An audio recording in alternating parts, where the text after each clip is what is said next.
Salut à toi, c'est Hermès, ton moniteur auto-école, enseignant de la conduite et de la sécurité routière. Aujourd'hui, je te propose un examen complet du code de la route, commenté et corrigé. Allez, on perd pas de temps, on commence tout de suite.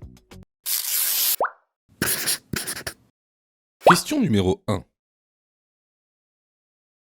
Pour avoir une meilleure visibilité. Réponse A, je m'approche du véhicule devant moi. Réponse B, je m'éloigne du véhicule devant moi.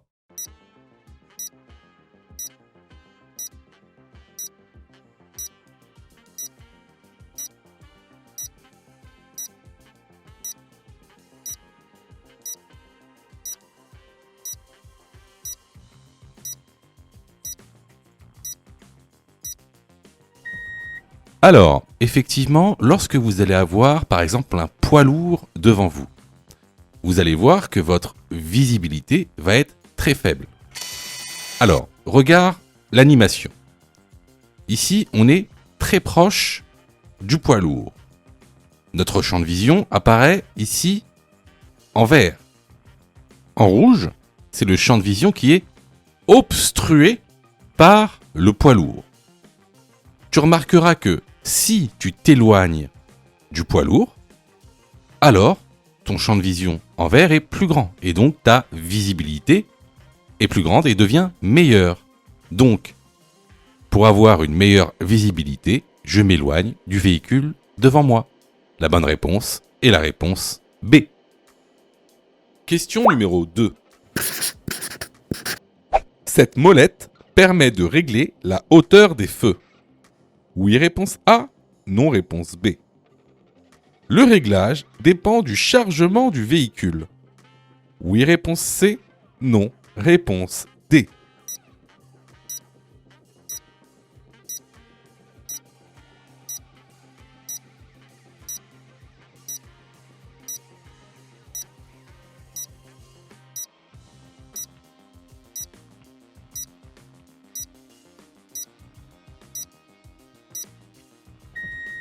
Alors, question très intéressante.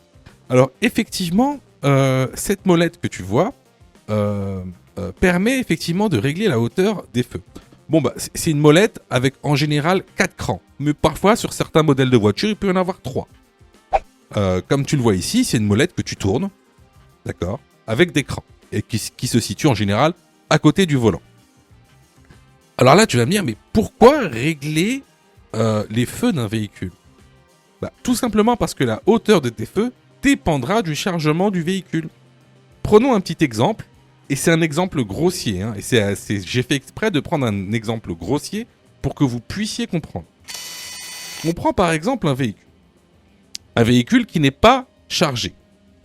Alors, qu'est-ce qui va se passer ? Bah, les feux sont bien réglés et les feux pointent vers la route. Ça, c'est des feux bien réglés. Par contre, si on commence à charger le véhicule, regardez ce qui va se passer. Si on commence à charger le véhicule, soit des personnes, soit des valises, peu importe le chargement, ben la voiture, qu'est-ce qu'elle va faire ? Elle va se lever. Ça va créer ce qu'on appelle un moment. La voiture va se lever. Et donc, si elle se lève, ben, les feux vont pointer vers le haut. Les feux ne vont plus éclairer la route. Donc, ils seront mal réglés. Donc, cette molette, en fait, va te permettre de rabattre les feux pour qu'ils puissent pointer vers la route. Tout simplement. Donc, selon la quantité de chargement, tu régleras la molette à 1, à 2, ou à 3, ou à 4. Voilà. Donc, pour répondre à la question, est-ce que cette molette permet de régler la hauteur des feux ? Oui. Le réglage dépend-il du chargement du véhicule ? Oui, également. Les bonnes réponses sont les réponses A et C. Question numéro 3. Je suis bien placé. Oui, réponse A. Non, réponse B.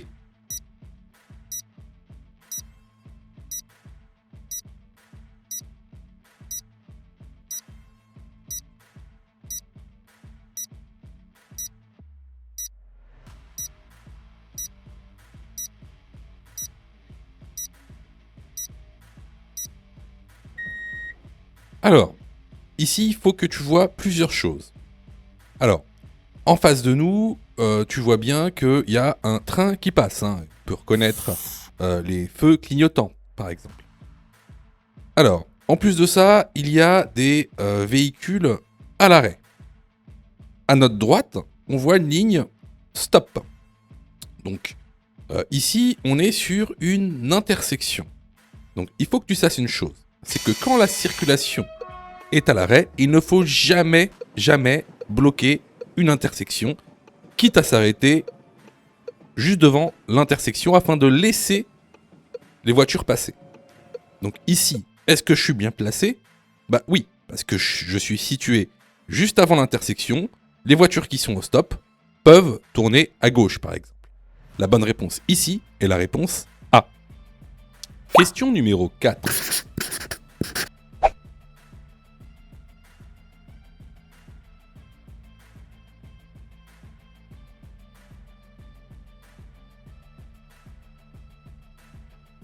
Je vais m'engager dans un carrefour à sens giratoire. Je m'engage avant le véhicule à gauche. Oui, réponse A. Non, réponse B.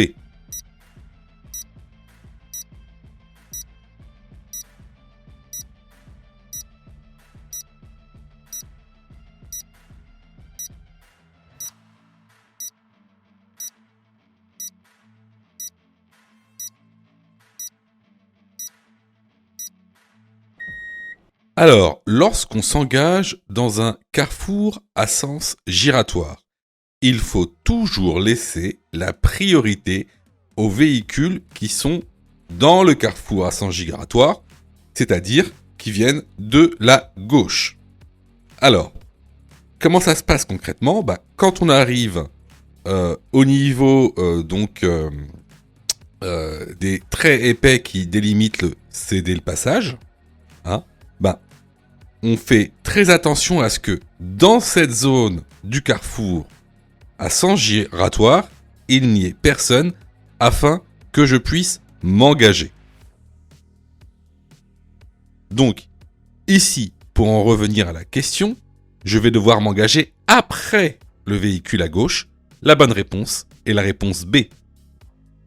Question numéro 5. Je suis dans la voie de droite.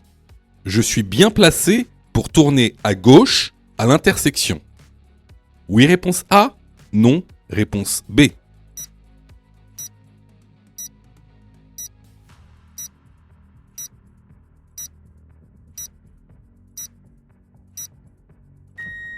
Alors, question très intéressante. Regarde le marquage au sol. La voie de gauche est délimitée par une ligne épaisse discontinue.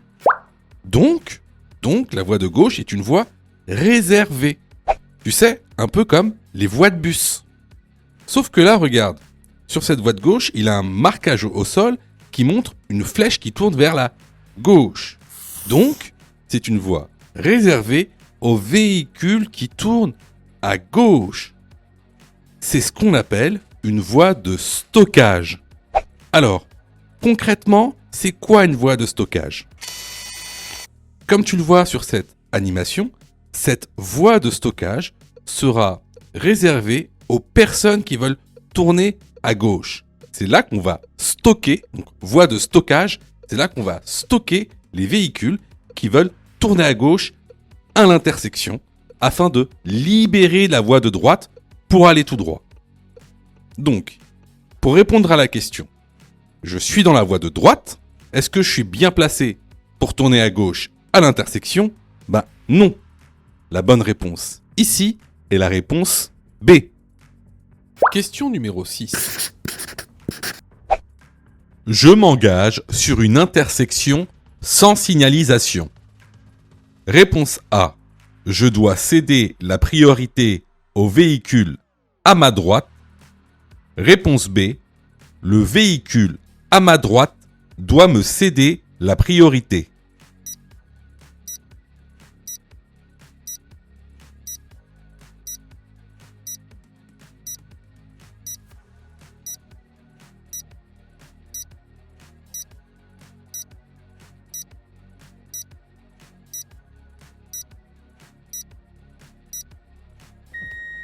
Alors, ici, on s'engage sur une intersection sans signalisation. Qu'est-ce que ça veut dire?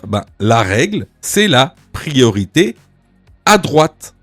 Donc, ici, je dois céder la priorité au véhicule à ma droite. La bonne réponse, ici, est la réponse A. Je vois que tu es super motivé pour avoir ton code. Alors, soutiens la chaîne en t'abonnant et surtout en activant les notifications afin d'être prévenu des dernières vidéos mises en ligne. Question numéro 7. La quantité d'alcool dans un verre standard est de réponse A, 20 grammes, réponse B, 10 grammes. Un taux d'alcoolémie de 0,5 g par litre de sang multiplie le risque d'accident par réponse C, 2, réponse D, 10.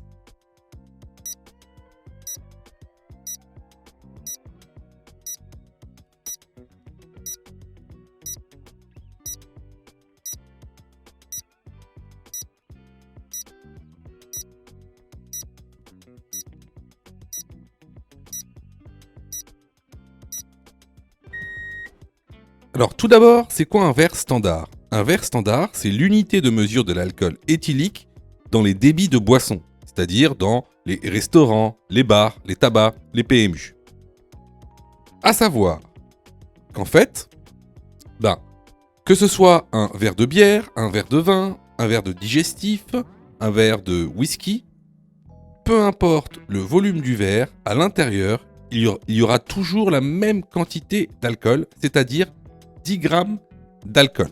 Ensuite, pour répondre à la deuxième question, un taux d'alcoolémie de 0,5 g par litre de sang multiplie le risque d'accident par 2. Les bonnes réponses ici sont les réponses B et C. Question numéro 8. Il pleut fortement. Je peux utiliser mes feux de brouillard. Avant, oui réponse A, non réponse B. Arrière, oui réponse C, non réponse D.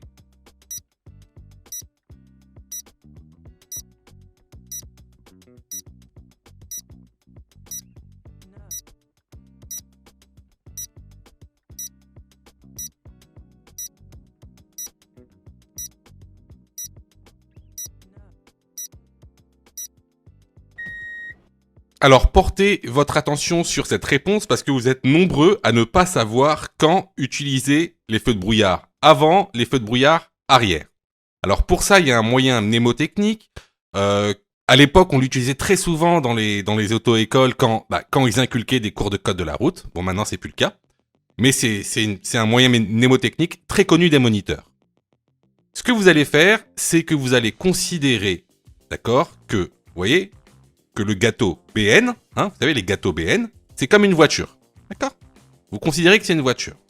Donc, à l'avant, il y a les parents. Et les parents, qu'est-ce qu'ils font? Ils vont à la banque. Ils vont à la banque BNP, à la BNP. Donc, on peut utiliser ces feux de brouillard avant, lorsqu'il y a du brouillard, de la neige ou de la pluie. Par contre, à l'arrière, il y a qui? À l'arrière, il y a les enfants. Et qu'est-ce qu'ils font, les enfants? Ils mangent des BN. Donc, les feux de brouillard arrière, on peut les utiliser en cas de brouillard et de neige. Pour récapituler, à l'avant, il y a les parents, ils vont à la BNP, brouillard, neige, pluie. Et à l'arrière, il y a les enfants, ils mangent des BN, brouillard et neige. Donc, ici, vu qu'il pleut fortement, je peux utiliser mes feux de brouillard avant, oui, parce que BNP, pluie. Et est-ce que je peux utiliser mes feux de brouillard arrière? Non, parce que les feux de brouillard arrière, c'est seulement pour le brouillard et la neige. Donc ici, les bonnes réponses vont être les réponses A et D. Question numéro 9. Je possède un véhicule électrique. Avant un long trajet, je vérifie que le batterie est bien chargé en totalité. Oui, réponse A. Non, réponse B.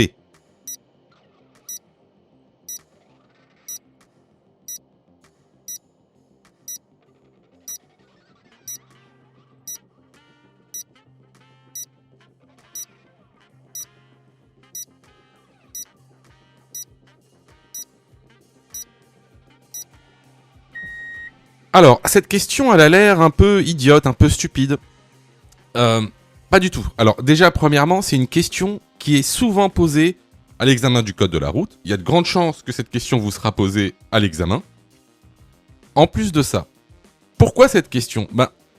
Parce que, vous savez, imaginez que vous partez pour un long voyage avec votre famille, votre femme, vos enfants. Qu'est-ce qui va se passer si la batterie, elle n'est pas chargée ?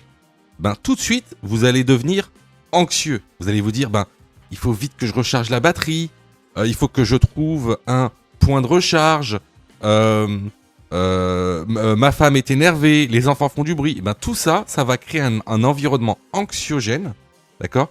Et qu'est-ce que ça va provoquer ?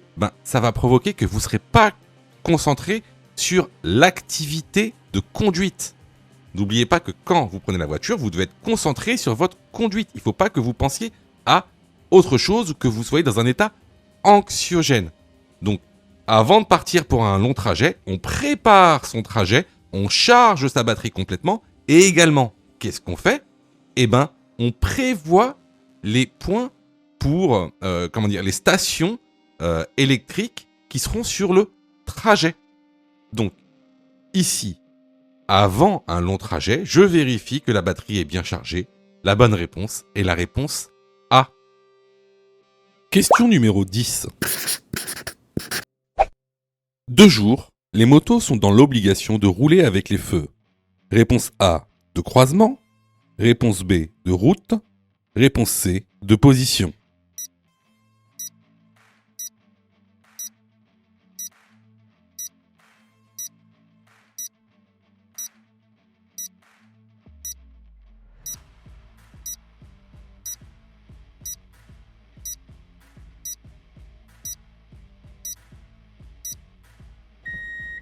Alors, les deux roues motorisées sont dans l'obligation de rouler avec les feux de croisement de jour afin d'être mieux vus par les automobilistes. La bonne réponse ici est la réponse A. Question numéro 11. Je suis sur une voie de circulation partagée. A, je peux aller tout droit. B, je peux aller à gauche. C, je peux aller à droite.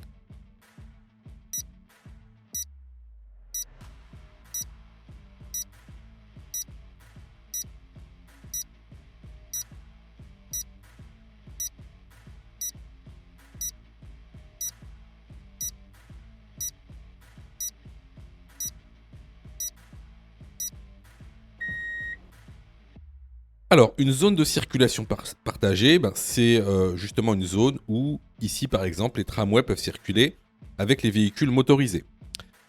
Alors, ici, est-ce qu'on peut aller tout droit ? Écoutez, il n'y a aucune signalisation qui nous empêche d'aller tout droit, donc on peut aller tout droit. Est-ce qu'on peut aller à droite ? Comme vous le voyez, il y a un panneau d'interdiction de tourner à droite à la prochaine intersection. Donc, je ne pourrai pas tourner à droite à la prochaine intersection. Alors, est-ce que je peux tourner à gauche ? Alors, bien sûr, je peux également tourner à gauche si je le souhaite. Cependant, il faudra veiller à laisser passer d'abord le tramway, parce que dans cette zone de partage, le tramway est prioritaire. Donc, il faudra laisser passer le tramway, puis ensuite tourner à gauche. Donc ici, les bonnes réponses sont les réponses A et B. Question numéro 12. Pour protéger la victime, il faut, réponse A, poser un triangle de présignalisation. Réponse B, déplacer la victime sur le trottoir.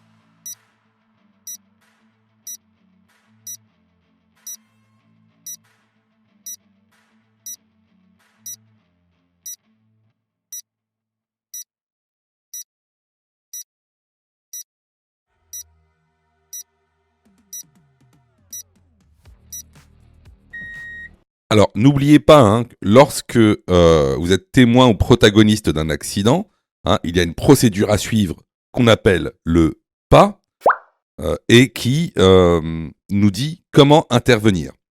Alors ici, on est dans la protection d'une victime. Donc, comment protéger une victime ? C'est très simple. Mettre un triangle de pré-signalisation 30 mètres avant la victime et s'il y a un véhicule, mettre le véhicule en feu de détresse pour prévenir les autres usagers. La bonne réponse ici est la réponse A. Alors, attention, tout ce qui est dit sur cette chaîne concernant les secours, les premiers secours à la personne ne sont valables que pour l'examen du code de la route. C'est de la théorie pure. Pourquoi je vous dis ça ? Parce qu'en fait, dans la réalité, il y a plein de cas particuliers. Donc, si vous voulez savoir comment réellement secourir une personne, il faut passer votre brevet de secourisme. D'accord ? Donc, ce qui est dit ici n'est valable que pour passer l'examen du code de la route, car c'est de la théorie. On ne fait que balayer les grandes lignes. Sais-tu que Mon Code de la Route est aussi une plateforme pédagogique qui te permet de passer ton examen du code à partir de seulement 9,90 €. Et on a même conçu, spécialement pour toi, un programme qui te permet d'obtenir ton code en un temps record. C'est le programme Mon Code en 10 jours. Avec un calendrier de révision personnalisé, un contenu pédagogique par thème conforme à la nouvelle réforme, des nombreux tests d'examen blanc issus de l'examen officiel, accessible sur smartphone, tablette et PC durant 1 an et en accès illimité. Et surtout, cette formation est 100% remboursée en cas d'échec à l'examen. Alors, si tu souhaites obtenir ton code du premier coup sans te ruiner et sans risque, rejoins notre programme en cliquant sur le lien en description de la vidéo.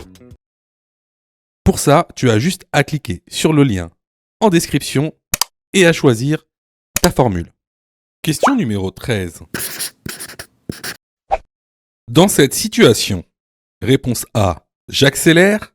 Réponse B, je m'arrête.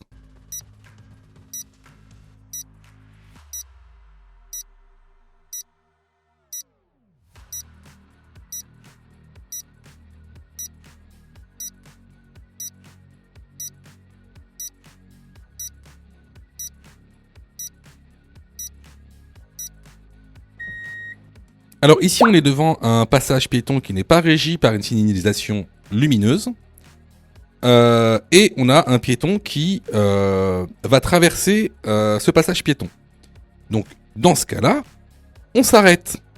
On s'arrête. Si on ne s'arrête pas, c'est ce qu'on appelle un refus de priorité. Donc, c'est une contravention de 4e classe, 135 € d'amende et 6 points en moins sur le permis de conduire. La bonne réponse ici est la réponse B. Question numéro 14. Le véhicule doit marquer l'arrêt au stop. Oui, réponse A. Non, réponse B.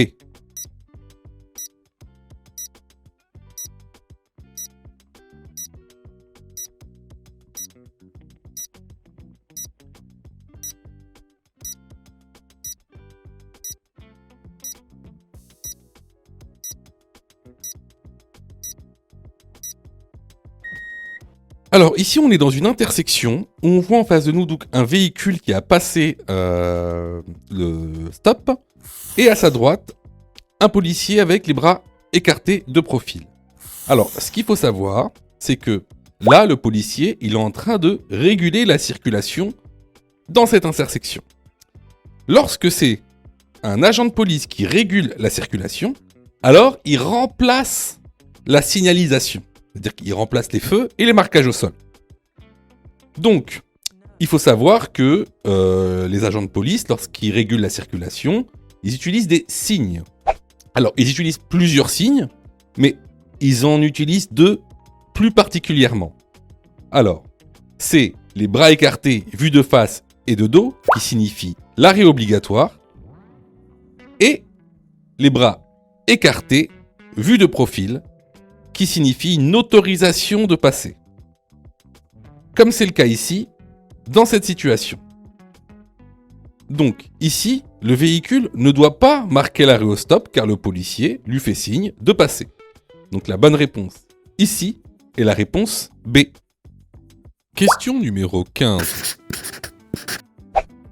Je roule en feu de route. Oui, réponse A. Non, réponse B.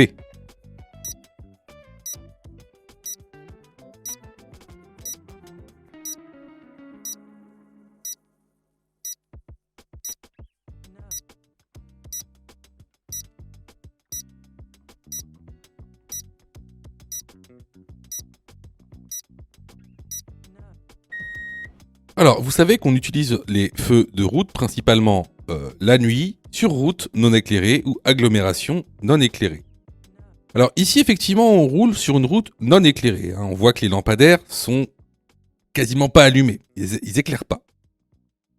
Alors, cependant, la route est éclairée par la circulation dense, donc par les autres usagers. De plus, il y a une exception à cette règle. C'est que il ne faut pas éblouir les autres usagers de la route. Or ici, si on met nos feux de route, on va éblouir les véhicules qui viennent en sens inverse et les véhicules qui sont devant nous. Donc ici, je ne roule pas en feu de route. La bonne réponse est la réponse B. Question numéro 16. Si le voyant ABS reste allumé, réponse A, je roule jusqu'à ce qu'il s'éteigne. Réponse B, je ramène le véhicule chez un garagiste dès que possible.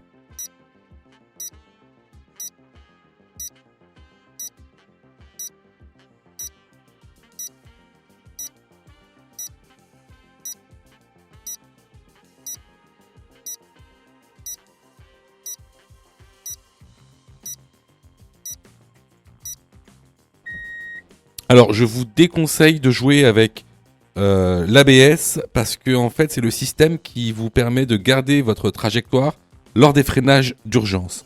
Donc, lorsqu'il reste allumé, vous ramenez votre véhicule chez un garagiste dès que possible. La bonne réponse est la réponse B. Question numéro 17.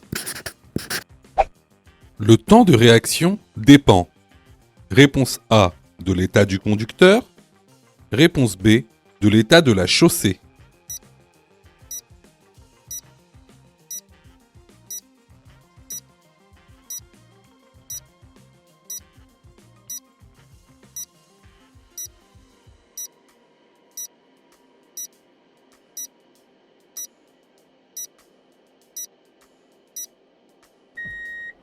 Alors, le temps de réaction va principalement dépendre de l'état du conducteur. C'est-à-dire, est-ce qu'il est anxieux ou non? Est-ce qu'il a pris des drogues ou non? Est-ce qu'il est fatigué ou non? Ou est-ce qu'il est occupé à faire autre chose? Par exemple, utiliser son téléphone au volant. Donc, la bonne réponse ici va être la réponse A. Je vois que tu es super motivé pour avoir ton code. Alors, soutiens la chaîne en t'abonnant et surtout en activant les notifications afin d'être prévenu des dernières vidéos mises en ligne. Question numéro 18. Ce tableau de bord montre un véhicule. Réponse A, dont le réservoir est vide. Réponse B, équipé de l'ESP. Réponse C, équipé de l'ABS.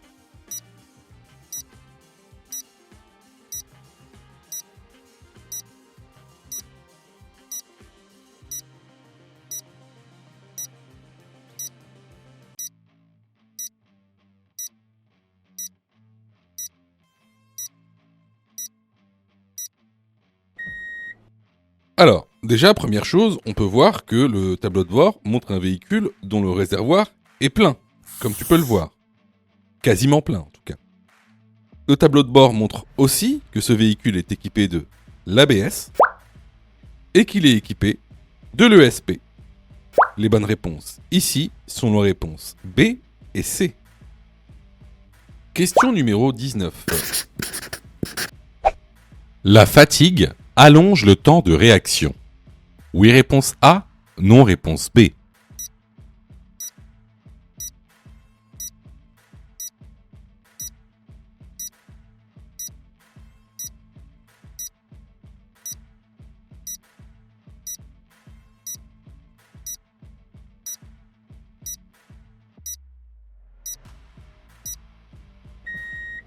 Alors, le temps de réaction pour un être humain en état normal est de 1 seconde. Ce temps de réaction peut augmenter selon plusieurs facteurs. Par exemple, la prise d'alcool, la prise de médicaments, la prise de stupéfiants, mais également un état de fatigue prononcé va rallonger le temps de réaction. Donc, ici, la bonne réponse est la réponse A. Question numéro 20. Je roule à 90 km/h. La distance de sécurité est de réponse A, 54 mètres, réponse B, 81 mètres. En cas de contrôle, j'encours un retrait de réponse C, 6 points, réponse D, 3 points.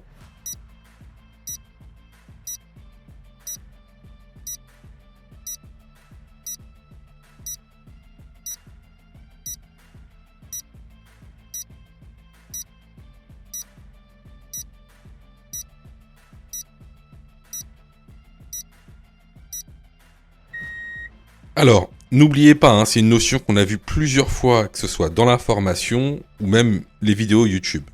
La distance de sécurité, c'est la distance minimale réglementaire qui te sépare d'un autre véhicule. En tout cas, du véhicule qu'il y a devant toi. Cette distance correspond à la distance parcourue pendant 2 secondes. Cette distance de sécurité, elle se calcule et tu dois savoir la calculer pour passer ton code. Comment on fait ? On prend la vitesse, ici 90 km/h, on extrait la dizaine, ici la dizaine c'est 9, et on multiplie ce chiffre par 6, ce qui nous donne ici 54. Donc à 90 km/h, la distance de sécurité est de 54 mètres. Si tu ne respectes pas cette distance de sécurité réglementaire, c'est une contravention de 4e classe, tu encours 3 points sur ton permis de conduire et également une amende de 135 €. Donc, ici, les bonnes réponses vont être les réponses A et D. Question numéro 21. Je circule sur une route. A. Nationale. B. Départementale. C. Métropolitaine.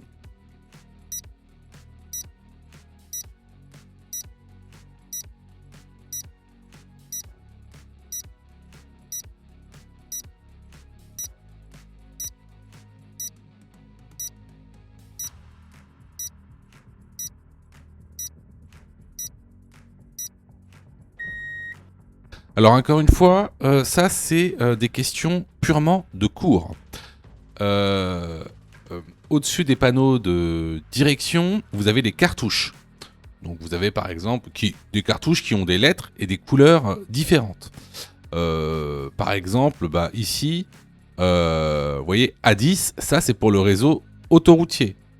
N137 c'est pour les routes nationales et D191 c'est pour les routes départementales.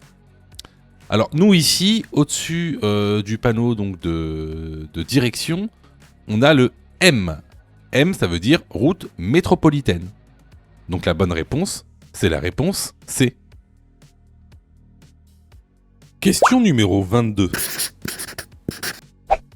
Lors d'un accident avec dommages corporels, j'informe les secours. Réponse A, de l'identité des blessés. Réponse B, du nombre de blessés. Réponse C, de leur état. Réponse D, de l'adresse de l'accident.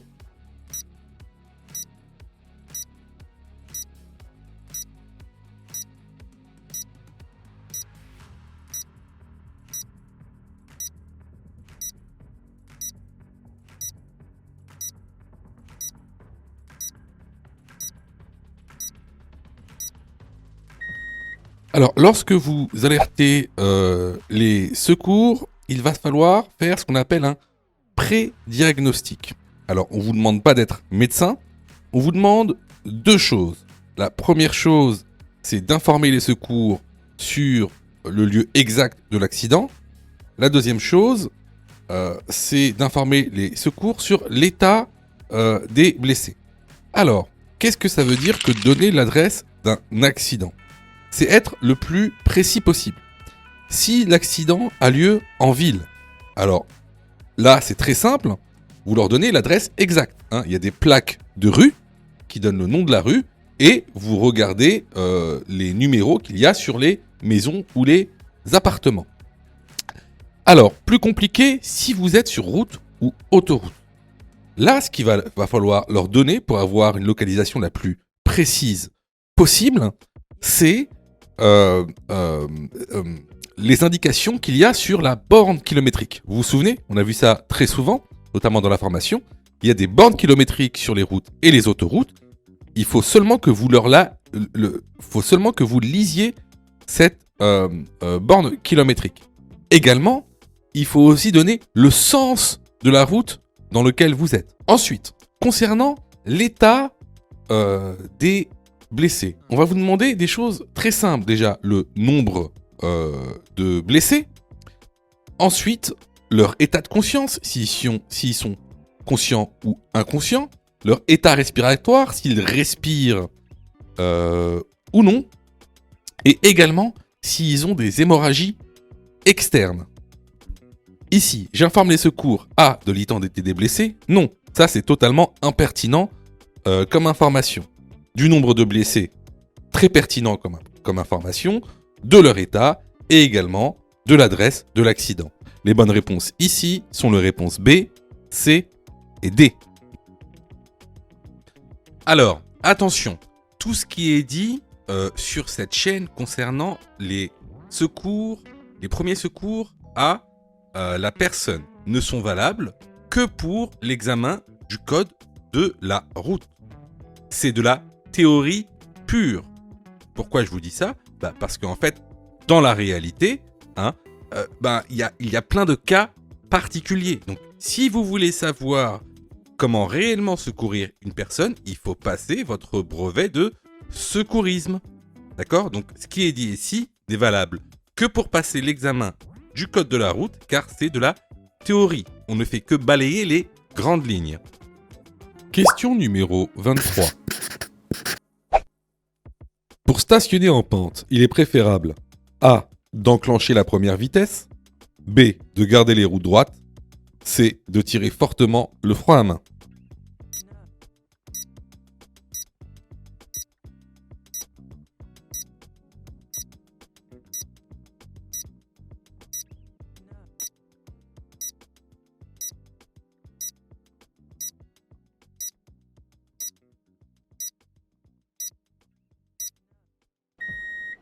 Alors, lorsque vous vous stationnez donc en pente, il faudra donc bien sûr enclencher la première vitesse, tourner les roues du côté trottoir et de tirer fortement le frein à main.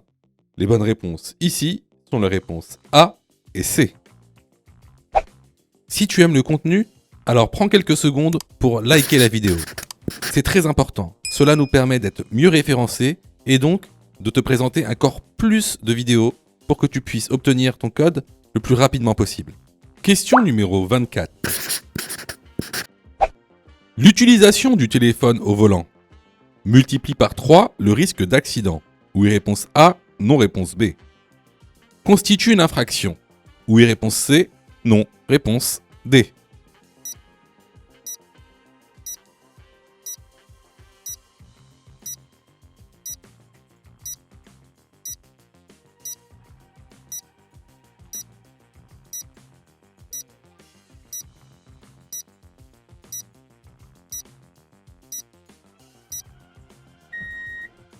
Alors, comme le montre ce document, donc l'utilisation du téléphone au volant multiplie par 3 le taux d'accidentologie. Également, l'utilisation du téléphone au volant constitue une infraction, donc une contravention de 4e classe, c'est-à-dire 135 € d'amende. Et 3 points en moins. Alors, à savoir que si vous commettez cette infraction en concomitance avec une autre infraction, ça peut être, je sais pas moi, le non-respect des distances de sécurité, eh ben, la police peut vous suspendre votre permis. Voilà. Ça, c'est bon à savoir. Donc ici, les bonnes réponses vont être les réponses A et C. Question numéro 25. Après ce panneau, la vitesse maximale autorisée est de réponse A, 50 km/h, réponse B, 70 km/h.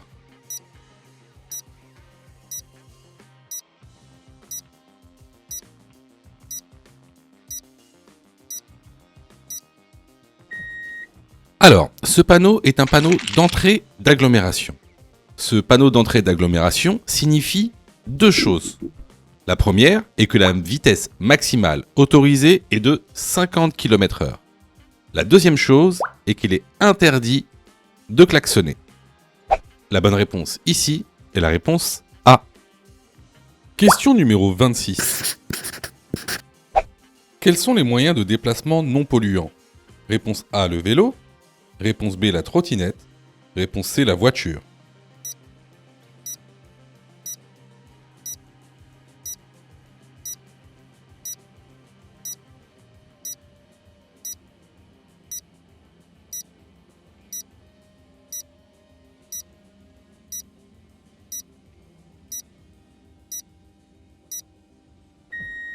Alors ici, bien sûr, comme moyen de déplacement non polluant, on aura tout d'abord le vélo et puis la trottinette.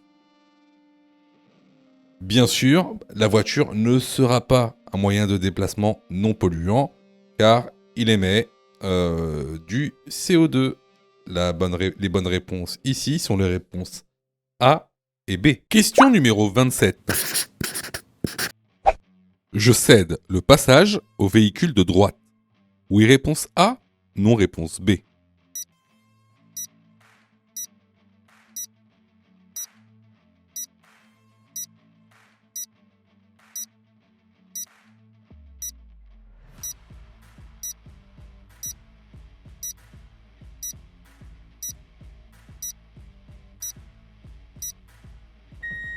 Alors ici, certes, on a un véhicule qui vient à notre droite.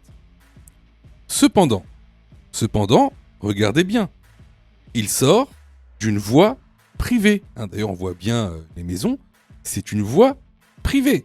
Donc, lorsqu'un véhicule sort d'une voie privée, il n'a pas la priorité. Il n'y a donc pas de priorité à droite.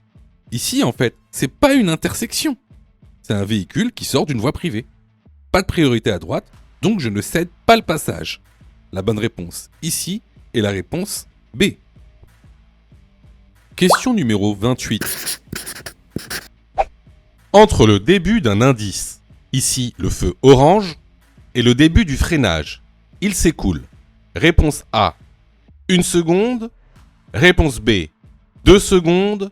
Réponse C, 3 secondes.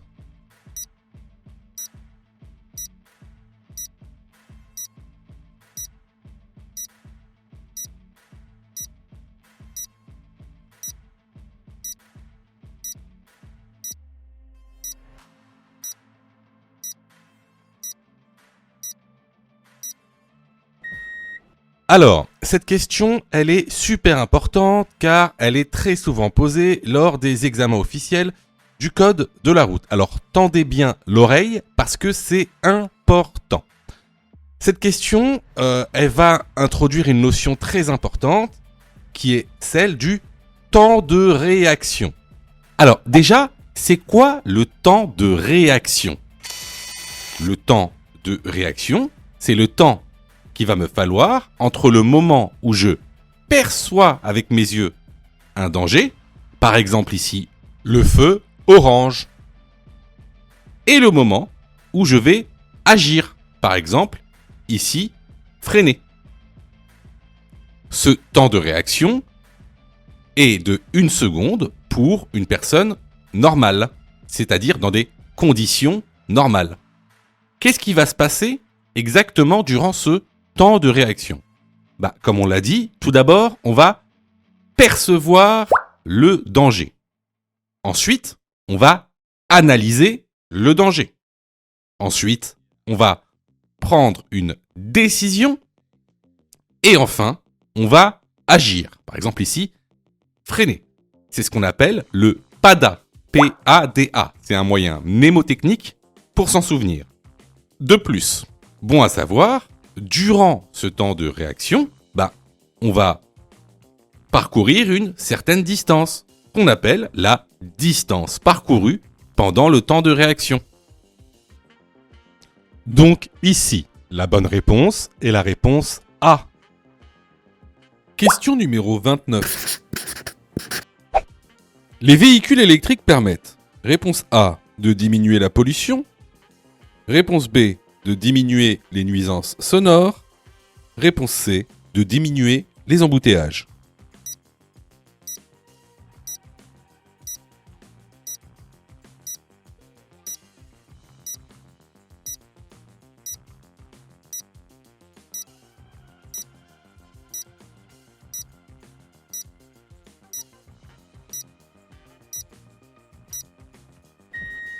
Alors bien sûr, un véhicule électrique va permettre de diminuer la pollution et également les nuisances sonores car il n'y a pas de moteur thermique. Par contre, ça ne permettra pas de diminuer les embouteillages. Les bonnes réponses ici sont les réponses A et B. Question numéro 30. L'ESP permet de maintenir sa trajectoire lors des freinages d'urgence. Oui, réponse A. Non, réponse B.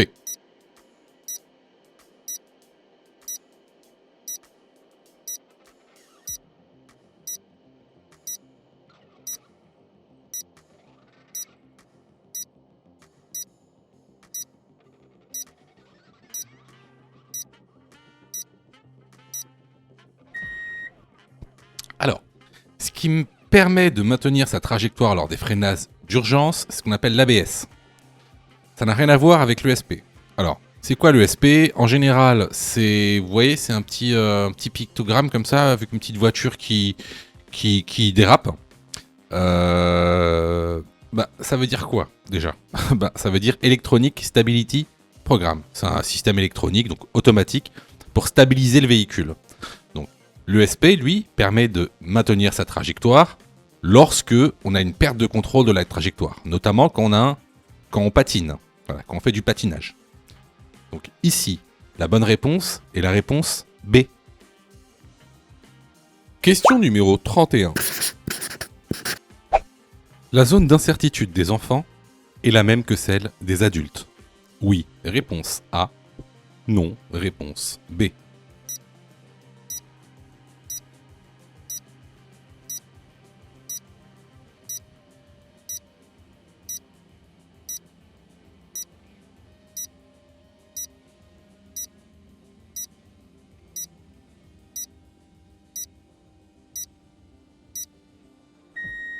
Alors tout d'abord, on va juste définir ce que c'est qu'une zone d'incertitude. Une zone d'incertitude, c'est totalement une zone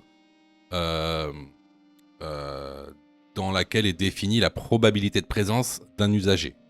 Donc, selon les usagers, la zone d'incertitude sera différente.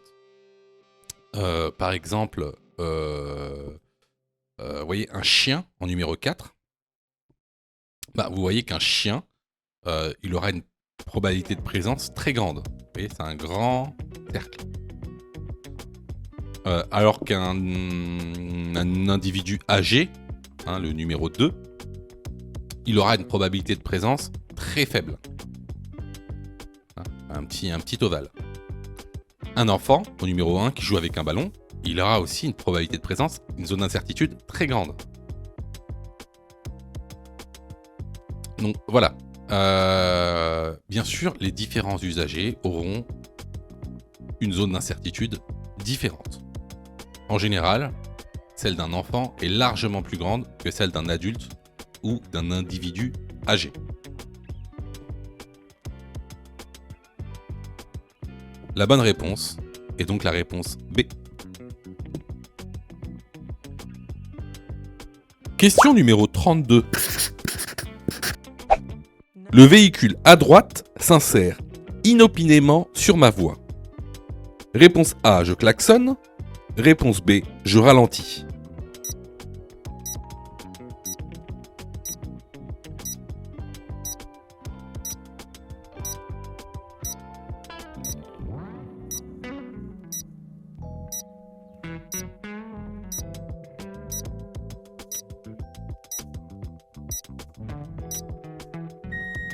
Alors cette situation est très courante, vous verrez quand vous aurez votre permis de conduire.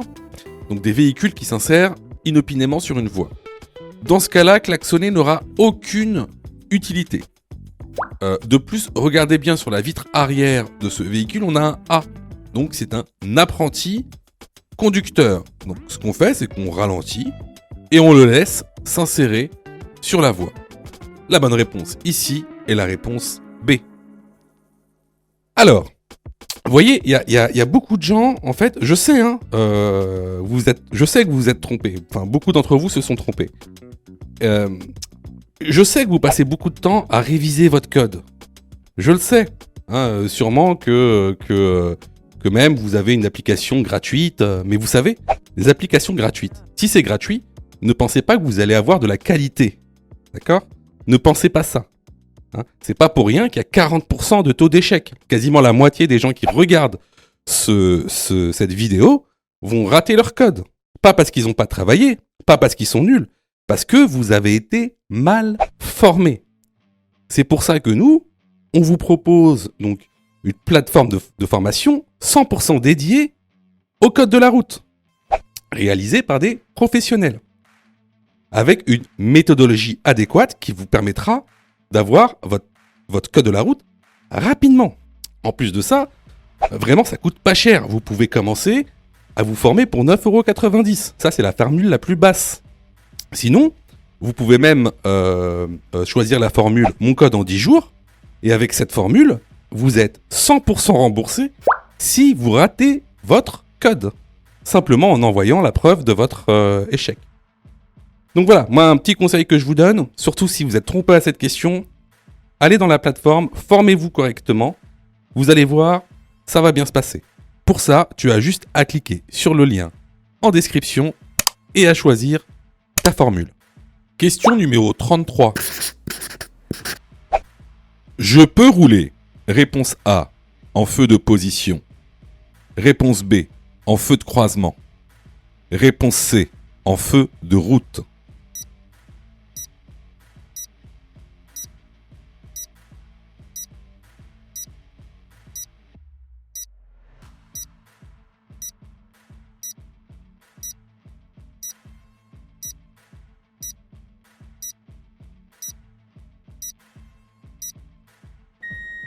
Alors ici, on est en agglomération, éclairée de nuit. Donc, je peux rouler en feu de position et ou en feu de croisement. Par contre, il est strictement interdit de rouler en feu de route en agglomération. C'est normal. Feu de route. Ce sont des feux réservés à la route. Donc ici, les bonnes réponses sont les réponses A et B. Question numéro 34. À droite, s'arrêter pour déposer une personne est réponse A, autorisé. Réponse B, interdit. Réponse C, toléré.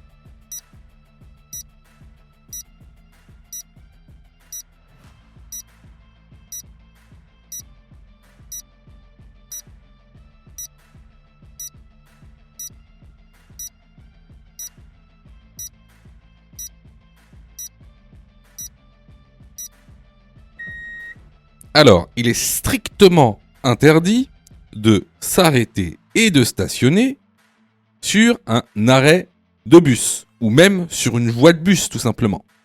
Donc ici, la bonne réponse est la réponse B. Question numéro 35. Lors de cette descente, je mets le point mort pour économiser du carburant. Oui, réponse A. Non, réponse B.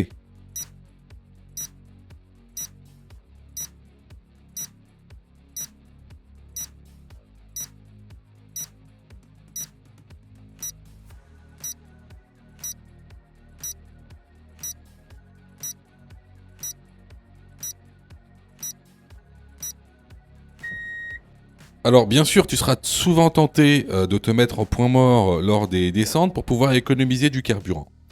Surtout vu le prix du carburant aujourd'hui. Cependant, c'est 1 interdit et 2 dangereux.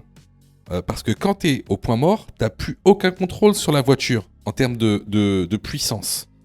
Donc ici, effectivement, lors d'une descente, je ne me mets pas au point mort. La bonne réponse ici est la réponse B. Question numéro 36. De gauche à droite, l'ordre des pédales est réponse A, embrayage, frein, accélérateur. Réponse B, accélérateur, embrayage, frein. Quel pied doit appuyer sur le frein? Réponse C, le pied droit. Réponse D, le pied gauche.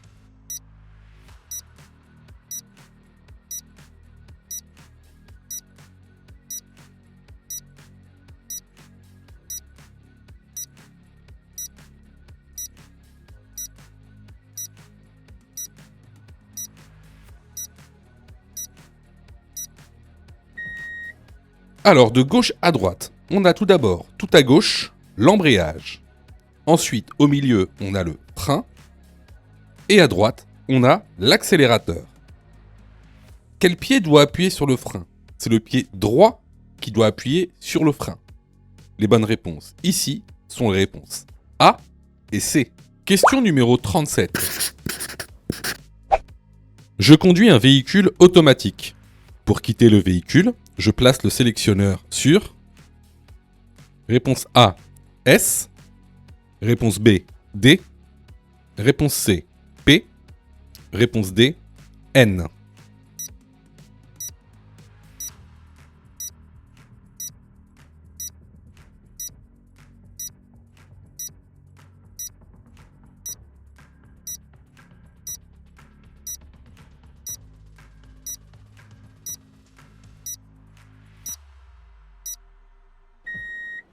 Quand tu conduis une automatique, le boîtier de vitesse est différent. Donc, on a un boîtier de vitesse qui ressemble à ça. Donc, la lettre S, ça c'est pour la boîte séquentielle. La lettre D, c'est pour drive, c'est lorsque tu conduis. La lettre N, c'est pour neutral, ça c'est le point mort. La lettre R, c'est pour reverse, ça c'est la marche arrière. Et enfin, la lettre P, c'est pour le stationnement. Donc ici, si je quitte mon véhicule, c'est que le véhicule est stationné. Je mets le sélectionnaire sur la lettre P. La bonne réponse ici est la réponse C. Question numéro 38. Le piéton a la priorité. Oui, réponse A. Non, réponse B. Si je refuse la priorité au piéton, je risque. Réponse C. Une perte de 6 points. Réponse D, une perte de 3 points.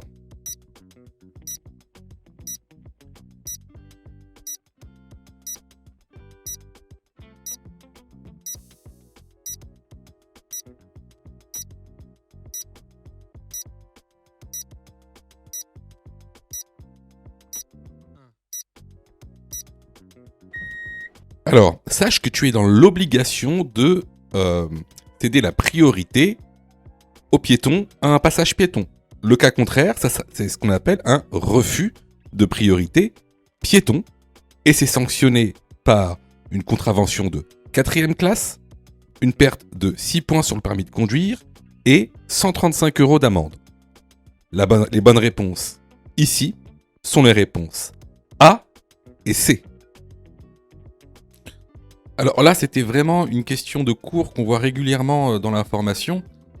Donc, si vous avez eu faux à cette question, vraiment, je vous incite vraiment à vous former, hein, que ce soit chez nous ou ailleurs.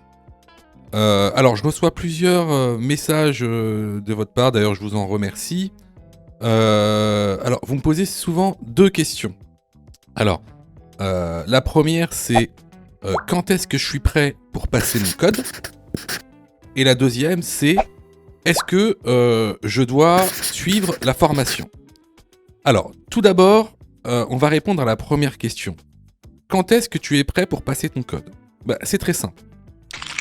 Si tu fais moins de 5 fautes sur les 5 dernières séries d'examen blanc que tu as fait, alors tu es prêt à passer le code de la route. Donc attention, hein, ça veut dire qu'il faut que sur les 5 dernières séries que tu as faites, de manière consécutive, il n'y a pas une seule série où tu as fait plus de 5 fautes. Donc si tu as fait plus de 5 fautes à une seule série, il faut que tu continues à faire des examens blancs. La deuxième question. Est-ce que il serait mieux pour moi de prendre une formation ? Alors, là, c'est pareil. Si tu fais 8 fautes ou plus sur les 5 dernières séries d'examens blancs que tu as faites, alors, il est vivement conseillé de te former. Ça veut tout simplement dire que il te manque certaines notions essentielles. Ça veut pas dire que tu connais pas ton cours, ça veut dire qu'il te manque des notions essentielles pour pouvoir progresser. Et clairement, c'est pas en faisant des examens blancs que tu vas progresser, tu vas même plutôt stagner. Voilà. Donc si tu as fait 8 fautes ou plus sur l'une des 5 dernières séries que tu as faites, je te conseille vivement de te former. Surtout que on a mis en place donc une plateforme pédagogique qui répond vraiment à tous vos besoins. On a fait en sorte que tout le monde puisse se former au code de la route. Vous avez la formule standard, par exemple, qui est à 19,90 € par an. Donc vous payez une fois 19,90 € et vous avez le droit à toute la plateforme pendant 1 an en illimité, avec tous les cours, tous les 10 thèmes, plus de 1200 questions issues de l'examen officiel, commentées et corrigées. Vous avez pour ceux, par exemple, qui veulent passer leur code rapidement, la formule à mon code en 10 jours, pour passer son code en 10 jours, qui est à 39,90 € par an, en illimité. Et en plus, si vous ratez votre code, eh ben vous êtes 100% remboursé, seulement en envoyant votre preuve d'échec. Sinon, pour ceux qui le souhaitent, vous avez la plus petite formule, la formule basique, qui est à 9,90 € par semaine. Celle-ci, c'est une formule qui est hebdomadaire, qui en général est réservée à ceux qui ont déjà passé leur code et qui ont échoué. C'est une sorte de remise à niveau. Donc, vraiment, il y en a pour tous les besoins et il y en a aussi pour tous les prix. Et c'est vraiment pas cher. Ce serait bête de rater son code alors que vous auriez pu vous former pour 9,90 €. Pour ça, tu as juste à cliquer sur le lien en description et à choisir ta formule. Question numéro 39. Il est recommandé de faire des pauses A toutes les 2 heures, B toutes les 3 heures, C toutes les 6 heures.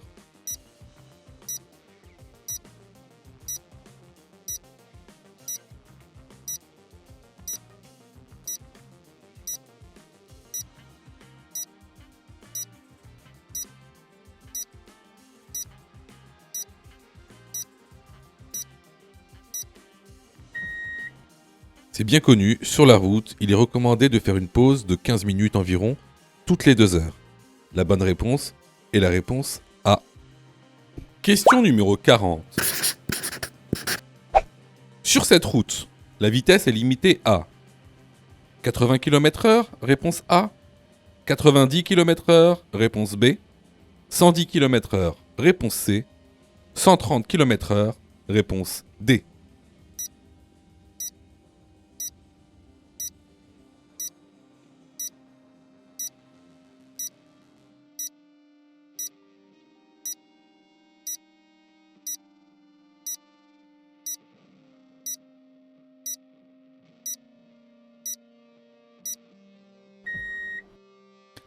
Alors là, c'est vraiment une question de cours. Donc si vous avez fait une erreur sur cette question, je vous incite vivement à aller dans l'information que vous trouverez en lien dans la description. Sur ce, alors déjà je vais vous montrer le document qui montre en fait les vitesses maximales autorisées selon les conditions atmosphériques, selon que vous soyez en probatoire ou non, la visibilité et selon le type de route. Alors, ce qui va surtout nous intéresser, c'est pas les données qu'il y a dans le tableau. C'est déjà de savoir sur quelle route on est. D'accord? Donc, si on revient sur notre contexte, comment est-ce qu'on peut savoir si on est sur une route à chaussée séparée, si on est sur une route à double sens, si on est sur une route à double sens avec créneau de dépassement, ou si on est sur une autoroute. Alors, on a vu ça à plusieurs reprises, que ce soit dans l'information ou même sur les vidéos YouTube. C'est très très simple. Il faut regarder les lignes de rive sur la voie de gauche. Regardez là sur la voie de gauche les lignes de rive. Les lignes de rive sont discontinues sur la voie de gauche. Étant donné qu'elles sont discontinues, on est sur une route à double sens. Sinon, si on était sur une deux voies, donc c'est-à-dire sur une route à double sens avec créneau de dépassement, alors, on aurait eu une ligne continue. Du fait qu'on n'ait pas de ligne continue, cela signifie qu'on est sur une route à double sens. Donc ici, si on revient au tableau, on est sur une route à double sens. La vitesse maximale autorisée dans des conditions atmosphériques normales est de 80 km/h. Donc la bonne réponse ici est la réponse A. Si tu as fait 8 fautes ou plus, ne panique pas.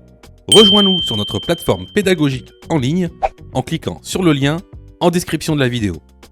Tu pourras alors choisir la formule qui te convient. N'oublie pas de liker la vidéo et de t'abonner pour recevoir toutes les dernières notifications. Tu peux aussi continuer à t'entraîner en cliquant sur l'une des vidéos qui s'affichent.